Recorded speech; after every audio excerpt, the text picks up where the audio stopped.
গত মে মাসের শুরুতে ভারতে মেডিকেল ভর্তি পরীক্ষা বা নিট প্রশ্ন ফাঁস নিয়ে দেশব্যাপী ক্ষোভ শুরু হয়। পরীক্ষা ব্যবস্থায় জবাবদিহিতা ও সংস্কারের দাবিতে অভিজিৎ দীপকের নেতৃত্বে গঠিত হয় ককরোচ জনতা পার্টি বা সিজেপি। 20 জুন থেকে নয়াদিল্লির যন্তর মন্তরে অনির্দিষ্টকালের অবস্থান শুরু করে তারা। পরবর্তীতে 28 জুন সমাজকর্মী সোনম ওয়াংচুক এই আন্দোলনে যোগ দিলে তা এক বিশাল গণ আন্দোলনে রূপ নেয়। লাখো শিক্ষার্থীর এই ক্ষোভ প্রশমনে চিরাচরিত বল প্রয়োগের পথে বা ইগোর লড়াইয়ে হাঁটেনি মোদী সরকার, বরং সমাধানের খোঁজে দফায় দফায় আন্দোলনকারীদের সাথে আলোচনায় বসে তারা। প্রধানমন্ত্রী নরেন্দ্র মোদী নিজেই বারবার সামাজিক যোগাযোগ মাধ্যমে হাজির হয়ে শিক্ষার্থীদের পক্ষে ইতিবাচক ভিডিও বার্তা দেন। फ्रेंड्स, मैं जानता हूं कि पेपर लीक ये कोई मामूली विषय नहीं है। মাত্র 30% টাকায় জমির মালিক হয়ে নতুন বাংলাদেশের গড়ে তোলার স্বপ্ন দেখা বাংলা বসতি।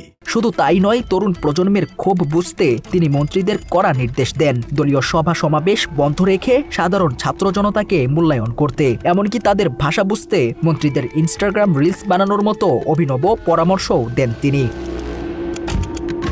এই পুরো প্রক্রিয়ায় ভারতীয় পুলিশ ও প্রশাসনের ভূমিকা ছিল অত্যন্ত পেশাদার। সিজিপির সংসদ চলো মার্চ কর্মসূচিতে পরিস্থিতি নিয়ন্ত্রণে পুলিশ সর্বোচ্চ কাঁদানে গ্যাস ও মৃদু লাঠিচার্জ ব্যবহার করেছে। এর বাইরে কঠোর কোনো দমনপীড়ন বা প্রাণঘাতী অস্ত্রের ব্যবহার করা হয়নি। ফলে চলমান এই আন্দোলনে রাষ্ট্রীয় বাহিনীর হামলায় বা গুলিতে কোনো নিহতের ঘটনা ঘটেনি। তবে পুলিশের মৃদু লাঠিচার্জ ও ধস্তাধস্তির কারণে প্রায় শতাধিক শিক্ষার্থী বিভিন্ন পর্যায়ে আহত হয়েছেন।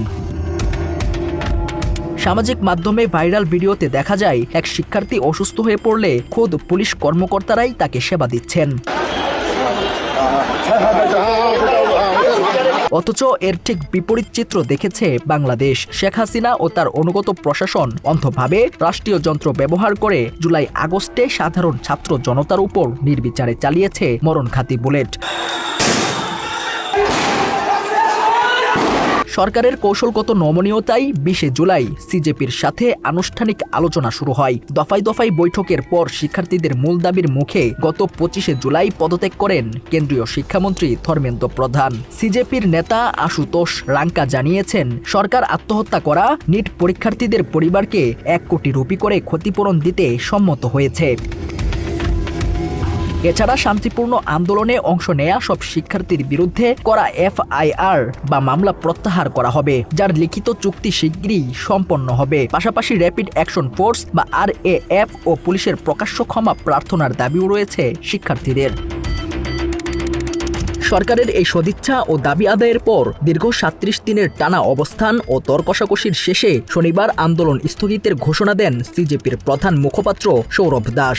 সরকারের ইতিবাচক সাড়ার কারণেই তারা আন্দোলন প্রত্যাহার করছেন বলে জানান তিনি।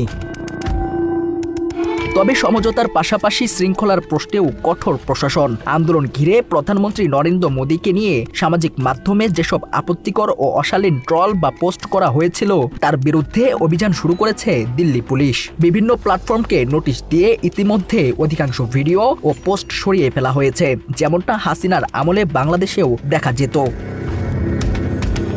সব মিলিয়ে ভারত প্রমাণ করেছে প্রশাসন পেশাদার হলে এবং সরকারের সদিচ্ছা থাকলে রক্তপাত এড়ানো সম্ভব, তা ক্ষমতা ধরে রেখেও, যা বাংলাদেশে সম্পূর্ণ অনুপস্থিত ছিল। News desk, Bangla addition.